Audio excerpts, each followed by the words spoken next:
Hello, my name is María Fernanda Benítez. I have a master's degree in educational studies, and today I'll be presenting the results of my research on English as a foreign language teaching methods for the visually impaired. In Paraguay, students with visual impairment have been included within the Paraguayan education system since 2014. This was supported by Law 5136 of Inclusive Education, issued on December the 23rd of 2013. However, there is a lack of programs or methods specifically designed for students with visual impairment in Paraguay that attempt to fulfill the criteria set by the United Nations Convention for the Rights of People with any kind of disabilities, as well as the Paraguayan Constitution.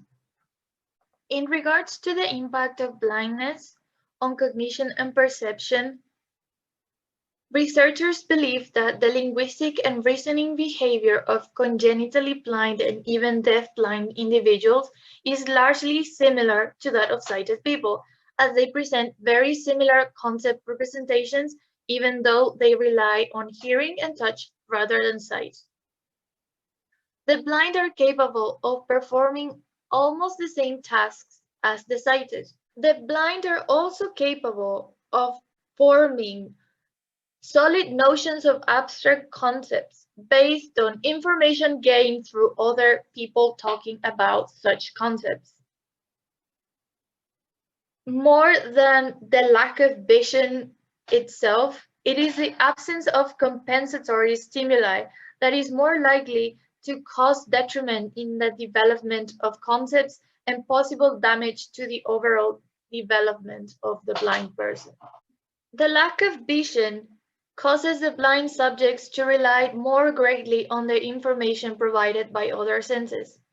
Due to the lack of visual information, the blind rely on verbal labeling, rehearsal, memory for touch and movement, as well as repeated familiarization with spatial layouts. Logically, the exceptional characteristics of touch, slow pace, sequentiality in the collection of information, and the small size perceptual field determine the type of analogical representations they can build.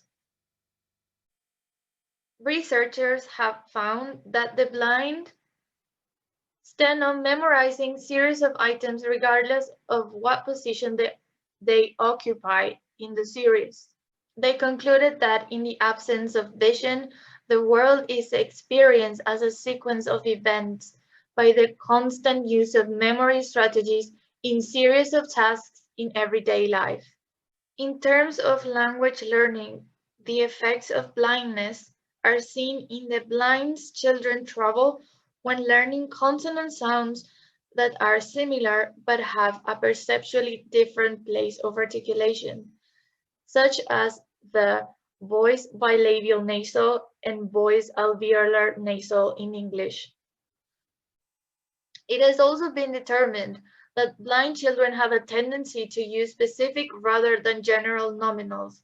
This is believed to be caused by visual impairment, which makes it difficult for blind children to make generalizations as the usage remains more tied to the original reference of the word.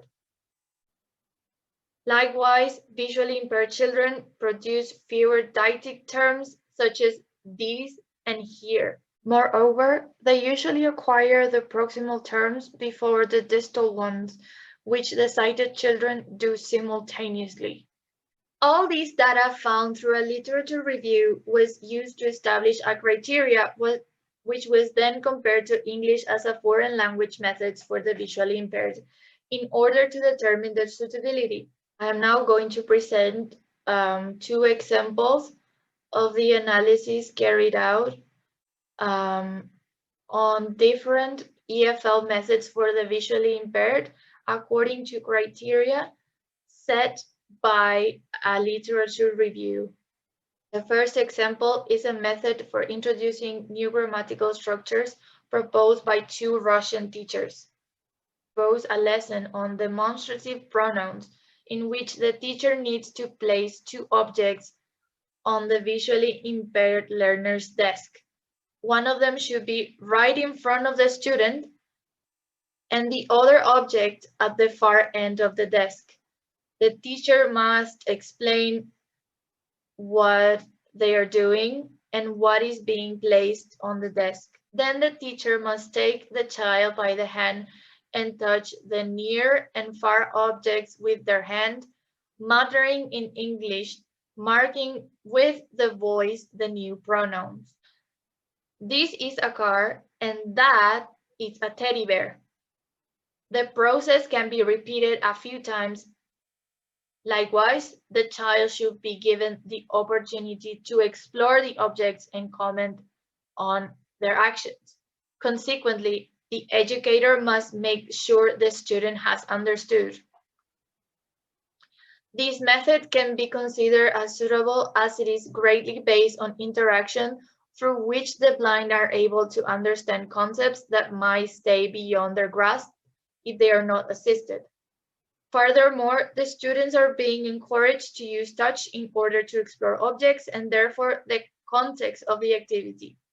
The method is also an opportunity to hear and produce language and have one-to-one work time with the teacher, making it easier for the educator to notice if the student has comprehended the concepts or any other problems.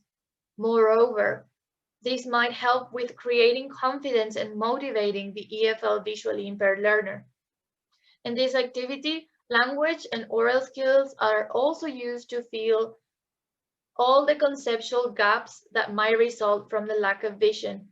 Furthermore, this method also allows the use of verbal labeling, rehearsal touch, and repeated familiarization in order to form concepts of space. The next example is a writing activity adaptation in which blind learners are supposed to replace the words in a speech sample with the corresponding words according to the recently learned grammatical structure.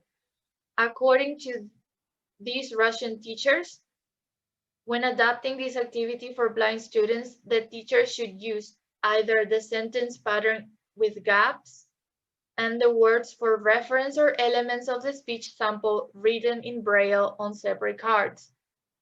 The activity consists of the very common task called fill in the blanks, in which students have to complete the missing elements of the sentence with the appropriate word. In the case of the blind, they had the reference words on the bottom printed in Braille or in separated cards with the words written in Braille. An activity such as this seems to disregard the needs of the visually impaired as it does not consider the characteristics of touch, sequentiality, and slower pace.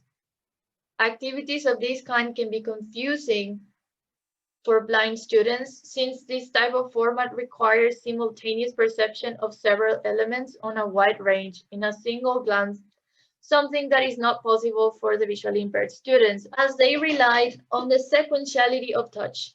In this case, students will have to read all the sentences first in order to know what part of them is missing.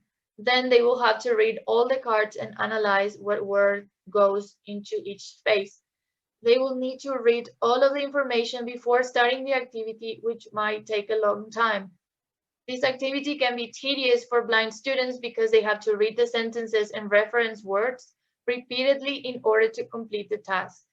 Therefore, this method cannot be considered as suitable for blind students. Through this research, it was possible to establish several needs of the visually impaired. In the first place, for language learning, the blind have the necessity of interacting with peers and their surroundings as they rely on modeling and repetition to learn the language.